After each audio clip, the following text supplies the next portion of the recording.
আসসালামু আলাইকুম ভিউয়ার্স, কী অবস্থা সবার? কেমন আছেন সবাই? আশা করি ভালো আছেন। কৃষি দিবানিশি ইউটিউব চ্যানেল থেকে আপনাদের জানাই শুভেচ্ছা ও স্বাগতম। প্রতিদিনের মতো আজকে নতুন একটি ভিডিও নিয়ে আপনাদের মাঝে উপস্থাপন হয়েছি। আজকে আমরা যে টপিক নিয়ে কথা বলবো সেটি হচ্ছে মোজাইক ভাইরাস। আপনারা স্ক্রিনে দেখতে পাচ্ছেন এই গাছটি রোগাক্রান্তর পরিমাণ এতই বেড়ে গেছে যে কারণে এই গাছটির আকৃতি পুরো চেঞ্জ হয়ে গেছে। আমরা লক্ষ্য করলে দেখতে পাই এই গাছটির পাতায় হলুদ হলুদ মোজাইক মোজাইক যে ভাইরাসের লক্ষণ সেগুলো দেখা যায়। হলুদ হলুদ দাগ, শিরা উপশিরার মধ্যে দাগ দেখা যাবে। এমনকি গাছের মাথা চেপে যাবে, কুঁকড়ে যাবে কিছুটা, গাছের গ্রোথ থেমে যাবে। আর গাছ সেই গাছে ফল পুরাপুরি বন্ধ হয়ে যাবে, ফল দেওয়া বন্ধ হয়ে যাবে।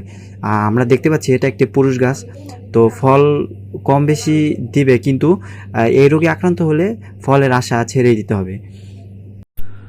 আমরা সবাই জানি যে এই মোজাইক ভাইরাসটি বহন করে জাপ পোকা নামের একটি পোকা।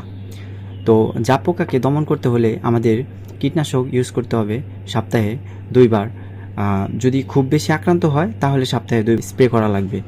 আর কিছু কাজ আছে সেগুলো করতে হবে। আর মোজাইক ভাইরাস গ্রোথ থামিয়ে দেয়, উৎপাদনও টোটালি বন্ধ করে দেয়। পেঁপে গাছের যে কোনো বয়সেই এই রোগে আক্রান্ত হতে পারে। এই ভাইরাসটির নামকরণ করা হয়েছে মোজাইক নামের প্যাটার্ন থেকে।